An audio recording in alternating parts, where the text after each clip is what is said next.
ಎಷ್ಟೊತ್ತು ವೇಟ್ ಮಾಡೋದು ಅಂತ ಅಂದ್ಬಿಟ್ಟು ಅವ್ನಿಗೆ ಇಟ್ಕೊಂಡು ಬಾರ್ಸೋಕೆ ಹೋದ್ರೆ GTA 5 ಕಷ್ಟಪಟ್ಟು ದುಡಿದು ಎಂಪ್ಲಾಯ್ ಆಫ್ ದಿ ಮಂತ್ ಅಂತ ಸಿಮೆನ್ ಕಾರ್ ಶೋರೂಮ್ ಅಲ್ಲಿ ಹೆಸರು ತಗೊಂಡಾದ್ಮೇಲೆ ಒಂದಿನ ಸಿಮೆನ್ ನಮ್ಮನ್ನ ಕರೆದು ಈ ಒಂದು ಮನೆಗೆ ಹೋಗು, ಈ ಮನೆಯಲ್ಲಿ ಒಂದು ಕಾರ್ ಇರುತ್ತೆ, ಆ ಕಾರ್ನ ತಗೊಂಡ್ ಬಾ ಅಂತ ಮಿಷನ್ ಕೊಡ್ತಾನೆ. ಎಂಪ್ಲಾಯ್ ಆಫ್ ದಿ ಮಂತ್ ಏನೇ ಈ ತರ ಕೆಲಸ ಎಲ್ಲ ಕೊಡ್ತಾನೆ. ಈ ಬಾಯಿಲಿಗೆ ಫಸ್ಟ್ ನಾ ಕೇಟ್ ಹಾಕ್ಬಿಟ್ಟು ಆಮೇಲೆ ಹೋಗ್ಬಿಟ್ಟು ಕಾರ್ ತಗೊಂಡ್ಬರೋಣ ಅಂತ ಅವನ ಹತ್ರ ಹೋದ್ರೆ ನಾನು ಇವನ್ ಯಾವ್ದೋ ಕಾರ್ ಡೀಲಿಂಗ್ ಮಾತಾಡ್ತವನೆ.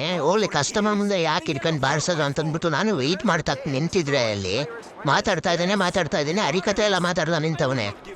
ಏನು ಅರ್ಥವೇ ಆಗ್ತಿಲ್ವೇ ಈ ಕೇಸು? ಈ ಕಾರ್ ಈ ಬಾಣ್ಲಿ ಮಾಡ್ತಾನ ಇಲ್ವಾ ಅನ್ನೋದೇ ದೊಡ್ಡ ಡೌಟು. ಯಾರೋ ಬಿಳಿ ಜಿರಳೆ ಇದ್ದಂಗ ಅವನೇ ತಗೊಳದ್ ಬಿಟ್ಬಿಟ್ಟು ಏನೇನೋ ಕತೆ ಮಾತಾಡ್ತವನೆ. ಸರಿ ಇವನ್ನ ಅಪ್ಪಿ ನಾವು ಡಿಸ್ಟರ್ಬ್ ಮಾಡಕ್ ಹೋದ್ರೆ ಏನಾಗುತ್ತೆ? ಬಾಯ್ ಬೈತಾನೆ. ಅಯ್ಯೋ ನಾನು ನಿಮ್ನ ಡಿಸ್ಟರ್ಬ್ ಮಾಡಕ್ ಬಂದಿಲ್ಲ, ನಾನು ಗುಡ್ ಮಾರ್ನಿಂಗ್ ಹೇಳಕ್ ಬಂದೆ. ನಮಸ್ಕಾರ ಕಣ ಬಾಣ್ಲಿ. ನಮಸ್ಕಾರ ಹೋಗಯ್ಯ. ನಮಸ್ಕಾರ ಸರ್. ಅಯ್ಯೋ ನಮಸ್ಕಾರ ಹಾಗಾಯ್ತಾ, ಹೋಗಯ್ಯ. ನಮಸ್ಕಾರ ಸರ್. ಅಯ್ಯೋ ನಿನ್ನ ಈಗಲೇ ಕೆಲಸದಿಂದ ಡಿಸ್ಮಿಸ್ ಮಾಡ್ಬಿಡ್ತೀನಿ.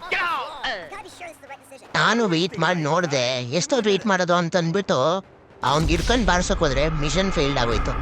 ಅದಾದ್ಮೇಲೆ ಪುನಃ ವೆಯ್ಟ್ ಮಾಡಿದೆ, ಪುನಃ ವಾಪಸ್ಸು ಮಿಷನ್ ಫೇಲ್ ಆದ್ಮೇಲೆ ವಾಪಸ್ ಬಂದರೆ ಅದೇ ವಿಷಯನ ಪುನಃ ಮಾತಾಡ್ತಾ ಇದ್ದಾನೆ, ರಿಪೀಟು. ಸೊ ಆದ್ರಿಂದ ನೆಕ್ಸ್ಟು ಎಷ್ಟೋದ ಮಾತಾಡ್ತೀಯ ನೀನು ಬಾಣ್ಲಿ.